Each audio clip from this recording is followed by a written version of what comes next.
ನಮಸ್ತೆ, ಮತ್ತೆ ಗೀತಾ ನಿಮ್ಮ ಜೊತೆಗೆ. ಸೊ ಇವತ್ತಿನ ಚಾಪ್ಟರ್ ಅಜ್ಞಾನವೇ ಆನಂದಮಯ, ಇಗ್ನೋರೆನ್ಸ್ ಇಸ್ ಬ್ಲಿಸ್.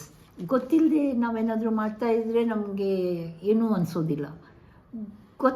ಏನಾದರೂ ಗೊತ್ತಾದರೆ ಅದ್ರ ಬಗ್ಗೆ ಅದು ತಪ್ಪು, ಅದು ನಿಜ, ಹಂಗಾಗಬಾರ್ದಿತ್ತು ಅಂತ ನಾವು ಅಂದ್ಕೊಳ್ತೀವಿ. ಅದ್ರ ಬಗ್ಗೆ ಅದ್ರ ಮೇಲೆ ನಮ್ಮಲ್ಲಿ ಪರಿಣಾಮ ಶುರು ಆಗುತ್ತೆ. ಯಾರು ಏನು ಮಾತಾಡಿದೆ, ಏನು ತಿಂದೆ, ಅದ್ರ ಪರಿಣಾಮ ನಮ್ಮ ಯೋಚನೆಯಿಂದ. ಸೊ ಹೀಗೆ ನಾವು ಕೂತ್ಕೊಂಡು ಊಟದ ಬಗ್ಗೆ ಡಿಸ್ಕಸ್ ಮಾಡ್ತಾ ಇರ್ಬೇಕಾದ್ರೆ ನಾನು ಇವತ್ತು ಇದು ಪ್ರಿಪೇರ್ ಮಾಡೋಣ ಅಥವಾ ಅದು ಪ್ರಿಪೇರ್ ಮಾಡೋಣ ಅಂದಾಗ ನನ್ನ ಮಗಳು ಹೇಳಿದ್ಲು, ಬೇಡಮ್ಮಮ್ಮ ಅದು ಒಳ್ಳೆಯದಲ್ಲ, ಇದು ತಿಂದರೆ ಹೀಗಾಗುತ್ತೆ, ಅಲ್ಲಿ ಹೋಗೋದು ಬೇಡ, ಅಲ್ಲ ಎಣ್ಣೆ ಜಾಸ್ತಿ ಹಾಕ್ತಾರೆ. ಸೊ ನನಗೆ ಸಡನ್ ಒಂದು ಥಾಟ್ ಬಂತು. ಹಾಗೆ ಅದ್ರ ಬಗ್ಗೆ ನಾನು ಕೆಲವೊಂದು ಪಂಕ್ತಿಗಳನ್ನ ಬರೆದಿದ್ದೀನಿ. ಸೊ ನೀವು ಕೂಡ ಇದನ್ನು ಎಂಜಾಯ್ ಮಾಡ್ತೀರಾ, ಮತ್ತು ಇದೆಲ್ಲ ನಿಮಗೆ ಗೊತ್ತಿರೋದೆ, ಯಾವುದೂ ಹೊಸದಲ್ಲ. ಬಟ್ ಏನೋ ಸಮ್ಟೈಮ್ಸ್ ಗೊತ್ತಿದ್ರೂ ನಾವು ಅದನ್ನು ಜಾಸ್ತಿ ಮನಸ್ಸಿಗೆ ಹಚ್ಕೊಳ್ಳೋಕ್ಕೆ ಹೋಗಲ್ಲ. So today I am going to tell you what I have written. Hope you enjoy this. ಅಜ್ಞಾನವೇ ಆನಂದದಾಯಕ. ತಿನ್ನು ಅಂದರೆ ಏನು ತಿನ್ನಲಿ? ಹಣ್ಣಿನಲ್ಲಿ ಬಣ್ಣ ಮಿಕ್ಸ್ ಅಂತೆ, ತರಕಾರಿಯಲ್ಲಿ ಕೆಮಿಕಲ್ ಮಿಕ್ಸ್ ಅಂತೆ, ಅಕ್ಕಿ ನೋಡಿದರೆ ಪ್ಲಾಸ್ಟಿಕ್ ಅಂತೆ, ಮೊಟ್ಟೆ ನೋಡಿದರೆ ಚೈನೀಸ್ ಅಂತೆ, ಕೋಳಿ ತಿಂದರೆ ಆ್ಯಂಟಿಬಯೋಟಿಕ್ಸ್ ಅಂತೆ, ಮೀನಿನಲ್ಲಿ ಮರ್ಕ್ಯೂರಿ ಅಮೋನಿಯಾ ಮಿಕ್ಸ್ ಅಂತೆ. ತಿನ್ನು ಅಂದರೆ ಏನು ತಿನ್ನಲಿ? ಟೀಗೆ ತಂಬಾಕು ಹಾಕ್ತಾರಂತೆ, ಕಪ್ಪು ಮೆಣಸಿಗೆ ಪಪಾಯ ಬೀಜ ಮಿಕ್ಸ್ ಮಾಡ್ತಾರಂತೆ, ಹೋಟೆಲ್ಗೆ ಹೋದರೆ ಫ್ಲೇವರ್ ಮಿಕ್ಸ್ ಮಾಡ್ತಾರಂತೆ, ಎಣ್ಣೆ ನೋಡಿದರೆ ಯಾವುದು ಅಂತ ಗೊತ್ತಿಲ್ವಂತೆ, ಅದರ ಮಧ್ಯ ಆರ್ಗ್ಯಾನಿಕ್ ಫುಡ್ ಅಂತೆ, ಅದನ್ನು ತಿಂದರೆ ಆರೋಗ್ಯಕ್ಕೆ ಬಹಳ ಒಳ್ಳೆಯದಂತೆ, ಅದರ ದುಡ್ಡು ಡಬ್ಬಲ್ ಅಂತೆ. ತಿನ್ನು ಅಂದರೆ ಏನು ತಿನ್ನಲಿ? ನೀರು ಕುಡಿದ್ರೆ ಕಂಟ್ಯಾಮಿನೇಷನ್ ಅಂತೆ, ಗಾಳಿ ನೋಡಿದರೆ ಪೊಲ್ಯೂಟೆಡ್ ಅಂತೆ, ಹಾಲು ಕುಡಿದ್ರೆ ಲ್ಯಾಕ್ಟೋಸ್ ಇಂಟಾಲರೆಂಟ್ ಅಂತೆ, ಗೋಧಿ ತಿಂದರೆ ಗ್ಲೂಟನ್ ಅಂತೆ. ತಿನ್ನು ಅಂದರೆ ಏನು ತಿನ್ನಲಿ? ಡಾಕ್ಟರ್ಸ್ ತಮ್ಮ ಮಕ್ಕಳಿಗೆ ಆ್ಯಂಟಿಬಯೋಟಿಕ್ಸ್ ಕೊಡಲ್ವಂತೆ, ಬೇರೆಯವರಿಗೆ 2 ವಾರದ ಫುಲ್ ಕೋರ್ಸ್ ಕಂಪ್ಲೀಟಾಗಿ ಕಂಪಲ್ಸರಿಯಾಗಿ ತಗೊಳ್ಳೇಬೇಕು ಅಂತಾರಂತೆ. ನಾವು ಕೇಳಿರುವ ಪ್ರಕಾರ ಮಂಗನಿಂದ ಮನುಷ್ಯನಾದನಂತೆ, ಈಗ ನೋಡಿದರೆ ಮನುಷ್ಯನಿಗೆ ಮಂಗ ಮಾಡ್ತಾನಂತೆ. ಮನುಷ್ಯ ಯಾಕೆ ಹೀಗಾದ? ಮನುಷ್ಯನ ಜೀವನ ಅಮೂಲ್ಯ ಅನ್ನುವುದನ್ನು ಮರೆತೇ ಬಿಟ್ಟ. ಇದೆಲ್ಲ ಎಷ್ಟು ನಿಜ, ಎಷ್ಟು ಸುಳ್ಳು ನನಗೆ ಗೊತ್ತಿಲ್ಲ. ಯೋಚನೆ ಮಾಡಿದರೆ ಅಜ್ಞಾನವೇ ಆನಂದ ಕೊಡುತ್ತೆ ಅಂತ. ಯಾಕಂದರೆ ಗೊತ್ತಿದ್ದರೆ ಎಲ್ಲ ರೀತಿಯ ಭಯಗಳು, ಗಾಬರಿ, ಕಾಯಿಲೆಗಳು ಎಲ್ಲ ಖಚಿತ. ಆದರೆ ಗೊತ್ತಿಲ್ಲದೆ ನಾವೇನಾದರೂ ತಿಂತೀವಿ, ಗೊತ್ತಿಲ್ಲದೆ ಏನಾದರೂ ಮಾಡಿದರೆ ಅದು ತಪ್ಪಲ್ಲ, ಅದು ತಿಂದಿದ್ದು ನಮಗೆ ಏನೂ ಆಗಲ್ಲ ಅಂತ ಧೈರ್ಯ ಇರುತ್ತೆ. So will be healthy. We won't know. Even ತಲೆನೋವು ಬಂದ್ರೂ we will attribute it to something else. ಬೇರೆ ವಿಷಯಕ್ಕೆ, ಇವತ್ತು ವೆದರ್ ಸರಿ ಇಲ್ಲ ಅದಕ್ಕಾಗಿರ್ಬೋದು, ಇವತ್ತು ತುಂಬ ಕೆಲಸ ಆಯಿತು ಅದಕ್ಕೆ ತಲೆನೋವು ಆಗಿರ್ಬೋದು. ಹಾಂ. ಸೊ ಹಾಗೆ ನಿಮ್ಗೊಂದು ಎಕ್ಸಾಂಪಲ್ ಕೊಡ್ತೀನಿ. ನನ್ನ ಮಗಳು ನಿನ್ನೆ ಮೆಟ್ರೋಲ್ಲಿ ಟ್ರಾವೆಲ್ ಮಾಡ್ತಾಯಿದ್ಲು. ಮಾಡಬೇಕಾದ್ರೆ ಕೂತಿದ ತಕ್ಷಣ ನಾವು ವಿಡಿಯೋ ಕಾನ್ವರ್ಸೇಷನಲ್ಲಿ ಇದ್ವಿ.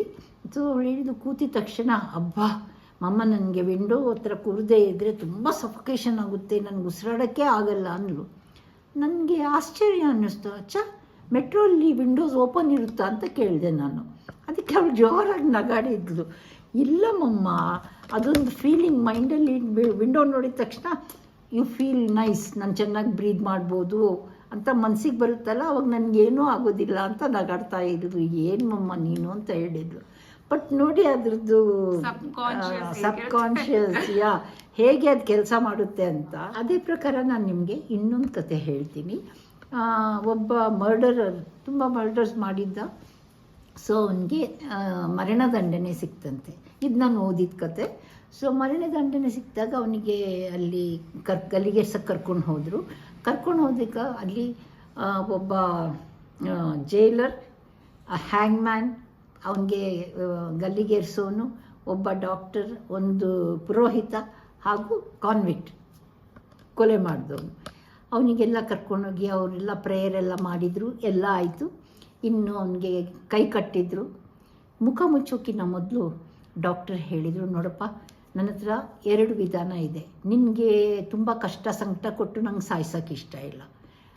ಅದಕ್ಕಾಗಿ ಒಂದು ಗಲ್ಲಿಗೆ ನಿನಗೆ ಕುತ್ತಿಗೆಗೆ ನೇಣು ಹಾಕಿದರೆ ನೀನು ತುಂಬ ಒದ್ದಾಡಿ ಮಾಡಿ 20 ನಿಮಿಷನೂ ಆಗ್ಬೋದು, 25 ನಿಮಿಷನೂ ಆಗ್ಬೋದು, ನೀನು ಸಾಯಕ್ಕೆ ಟೈಮ್ ಆಗ್ಬೋದು, ಒದ್ದಾಡಿ ಸಾಯ್ತೀಯ.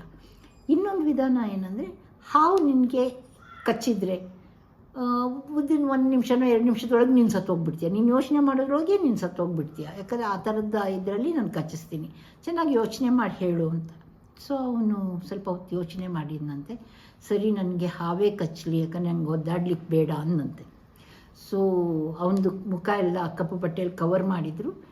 ಡಾಕ್ಟ್ರು ಬಂದುಬಿಟ್ಟು ಸುಮ್ಮನೆ ಒಂದು ಸಿರೇಂಜ್ ತೊಗೊಂಡು ಜೋರಾಗಿಲ್ಲಿ ಚುಚ್ಚಿದ್ರು. ಚುಚ್ಚಿದ ತಕ್ಷಣ ಅವನು ಚೆನ್ನಾಗಿ ಒದ್ದಾಡಿ 2 ನಿಮಿಷದೊಳಗೆ ಸತ್ತು ಹೋಗ್ಬಿಟ್ಟ. ಅವನು ಸತ್ತಿದ್ದು ಇಂಜೆಕ್ಷನ್ ಕೊಟ್ಟಿದ್ದರಿಂದ ಅಲ್ಲ. ಏನಂತ ಹೇಳ್ಕೊಳ್ತೀರ ನೀವು?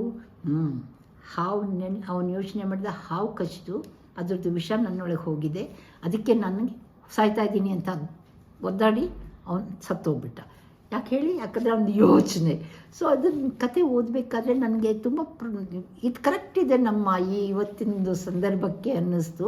ಅದು ನಾವು ಏನು ತಿಂತೀವಿ ಅಂತಲ್ಲ, ಆ ತಿನ್ನುವ ಯೋಚನೆ ಇದೆಯಲ್ಲ, ಅದು ಕೂಡ ತುಂಬ ಡೇಂಜರಸ್. ಏನು ತಿಂದ್ರೂ ನಮಗೆ ಅದು ಸರಿಯಲ್ಲ, ಇದು ಸರಿಯಲ್ಲ. ಯಾವಾಗಲೂ ನಾವು ಪಾಸಿಟಿವ್ ಆಗಿದ್ದರೆ ನಮಗೆ ಊಟನೂ ಒಳ್ಳೇದು ಸಿಗುತ್ತೆ, ಗಾಳಿನೂ ಒಳ್ಳೇದು ಸಿಗುತ್ತೆ, ಎಲ್ಲನೂ ಚೆನ್ನಾಗಿರುತ್ತೆ. ಯಾವಾಗಲೂ ನಾವು ಒಂದೇ ಥರದಲ್ಲಿ, ನೀವು ಬೇಕಾದ್ರೆ ನೋಡಿ, ನಾವು ಏನು ಯೋಚನೆ ಮಾಡ್ತೀವಿ ಅದೇ ರೀತಿ ನಮಗೆ. ನಾನು ಕಲ್ತಿದ್ದ ಪಾಠ ಏನಂದರೆ, ಮೊದಲು ನನಗೆ ಎಲ್ಲಿ ಹೋದ್ರೂ ಊಟ ಸರಿ ಇಲ್ಲ, ನನಗೆ ಅಲ್ಲಿ ಊಟ ಮಾಡೋಕ್ಕೆ ಇಷ್ಟ ಇಲ್ಲ, ಅವ್ರ ಹೋಟೆಲಲ್ಲಿ ಪ್ಲೇಟ್ಸ್ ಸರಿ ಇರಲ್ಲ, ಇದೇ ಇರ್ತಾಯಿತ್ತು. ಇವಾಗ ಗೊತ್ತಿದೆ ನಮಗೆ ತುಂಬಾ, ಇವಾಗಿನ ತರಕಾರಿಯಲ್ಲಿ ಎಣ್ಣೆಯಲ್ಲೆಲ್ಲ ಮಿಕ್ಸ್ ಇದೆ ಅಂತ ಹೇಳ್ಬಿಟ್ಟು.